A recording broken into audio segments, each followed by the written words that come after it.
Hello everyone, I thought I would jump on and do another short video on the challenge, episode 18. I just caught up on episode 18 this morning before work, and I wanted to get my thoughts out there.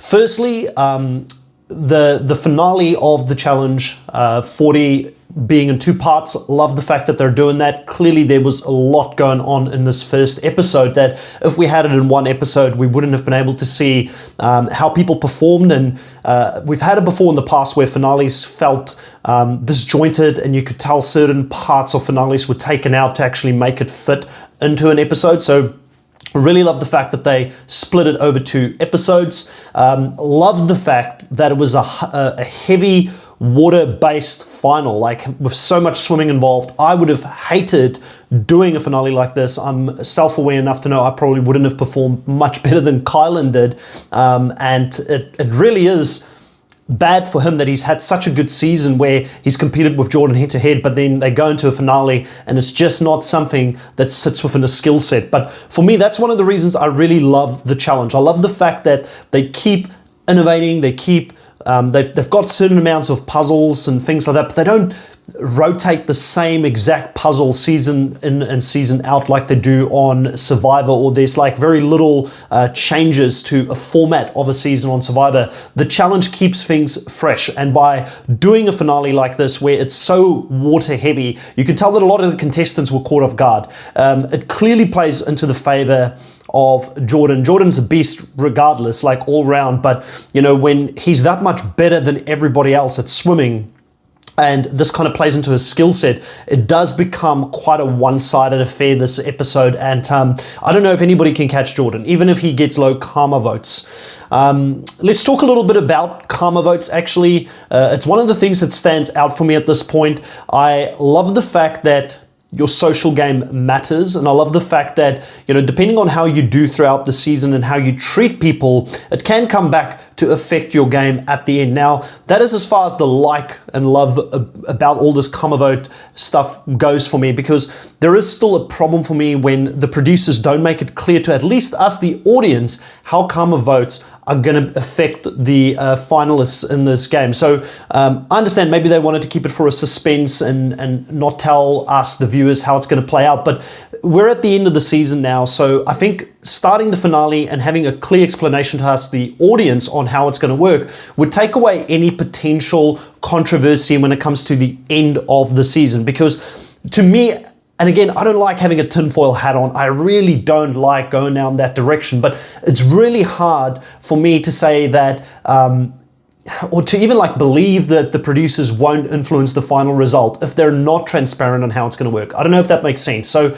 I'm a little bit worried about the fact that we still don't know how karma votes are going to work and how much of an effect it's going to have in the finale, because we've seen how things have played out now in this first day, and especially with the women, I think there is a big potential for things to be manipulated in a way that production may want it to go. If you look at the men, Jordan's clearly, you know, so far ahead of everybody else because he's had, I think, what is it now, 4 checkpoints in a row that he's finished first. So there's not much room, I feel like, for them to do something on a Jordan win. But when it comes to the women, you've had Jenny finish first for a couple. You've had Michelle finish first. And I forgot who the other person is who finished first in the other ones. But maybe there's a little bit more of a way that they can manipulate that, because even like second, third, and fourth place have changed quite a lot. So when there's something like $400,000 at stake in a finale, I think that you should be transparent about things like this, because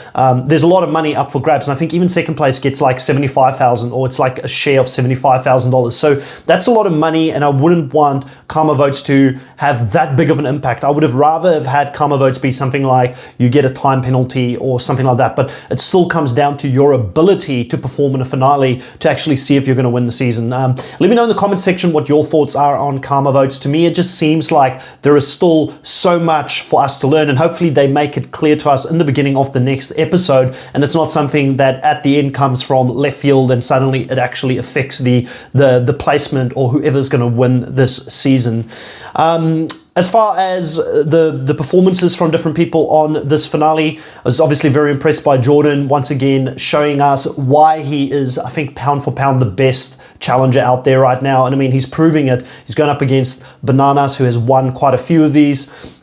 And he's smoking him. He's smoking every single person out there. He's in a league of his own.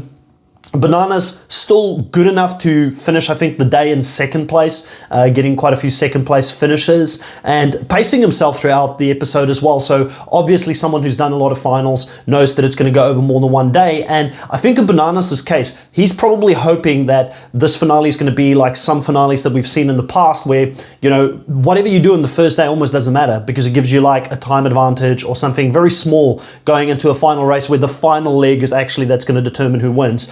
I hope it's not the case this season. I really hope that every single one of these legs throughout both days actually plays into who's going to win the season. But with the challenge, sometimes they let themselves down by doing something like that, where they'll be like, great, the first day doesn't really count for that much. It just gives you an advantage going into a final leg. And then it almost defeats the purpose of pushing too hard in the first day if that final leg is a massive run. And, you know, the challenge always has runs, like distance runs and things like that. Maybe because of the island location, they've changed that, because I don't know if they can run that far on the Philippine Islands where they're at, but you know, this one's got a lot more swimming in it. So I'm really interested to see how the final day is going to play out and if the first day is actually going to count for much heading into the end. So all of that will obviously be revealed. Other people who've done well, Jenny did extremely well.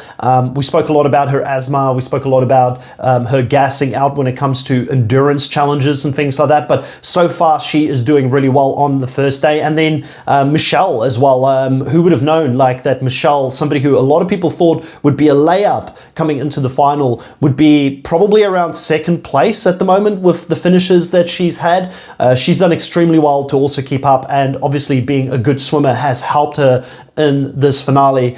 Day 2 may be very different because it may not be as swim heavy as it has been so far. And that's going to really tell us where she's at. And then Tori's been surprising. She's struggled. I don't know how much of an effect it's had on her being out on the water competing with Cara Maria for as long as she did the night before. Maybe that has had an effect on her ability to perform going into the finale. And I've been surprised by that.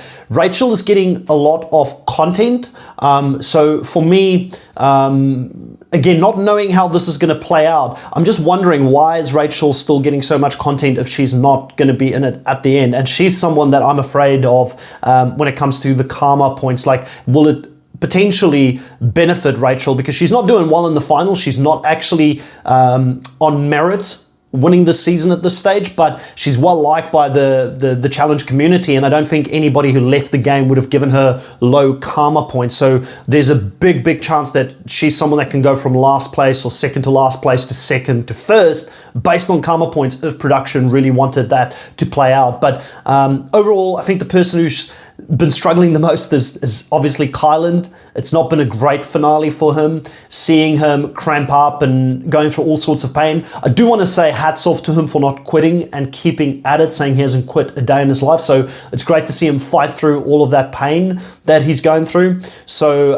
this is just not his final, but Kyland's going to be a beast in the future. He's going to be tough to beat. Clearly now you can see him competing this season, staying up with someone like Jordan, who I don't think will be on the challenge roster in the future, because if he does win this season, like you said, he may be able to go full time and actually put all of his effort into becoming a race car driver. So I just have this feeling that someone like Kyland will go up immediately as soon as Bananas falls out. Derek's not the youngest either, so I don't know how many seasons he's going to do in the future, but if he does come back, I'll be happy for him. He's proven himself this season as a competitor. I just think Kyland long term has got a lot of room to grow, and if he works on his swimming, he's going to be tough to beat because he's pretty decent in most things when it comes to the challenge. So potentially the best Big Brother player outside of Casey and Amber, who's won, to come over to the challenge. So that was all very exciting. Let's have a quick look at how the episode ended. We ended up on this final leg where they had to do the overnight portion. I love the overnight portion of the challenge. Whenever they have to fight against sleep and then go into the next day and perform, this really is the thing I think that sets the pretenders from the real challenge champions apart. It sets them apart because you mentally have to stay in the game. Someone like Jenny, who had a really, really big first day, and I've been hard on Jenny a couple of times on the podcast, saying that she's not that entertaining to me, but I think this episode shows why she should continue to come back in the future. She is just an out-and-out beast. She's a competitor. There's a couple of things she does need to work on, obviously, when it comes to her endurance, but and maybe the fact that you can see her breaking down at the end of this day when they go into the nighttime portion of the game shows that she may have not paced herself appropriately. But you can't argue against the body of work of her first day. She pushes through the pain. She pushes through any kind of endurance issues that she has. And she's a decent swimmer as well. I think this day proved that she can definitely keep up when it comes to that. So, but it was definitely heartbreaking to see her break down at the end and go a little bit delirious almost by the end of the day. I love the whole thing that they put together with them having to count coins, which is such a tedious thing to do when you're tired. It may look to us, the viewers watching this, that it would be the simplest of things to do. And then they have to go out every 30 minutes or so to go and sing a song, which had me laughing so many times. I just love how they put this thing together for the final sort of checkpoint. But yeah, let me know in the comment section, what checkpoint did you like the most? Who do you think is in the best position to win it right now? For me, 100% would be for the men. Jordan, you can't go against his full body of work after the first day. And then when it comes to the women, like I said, it's an open race. I would like to back Jenny and Michelle.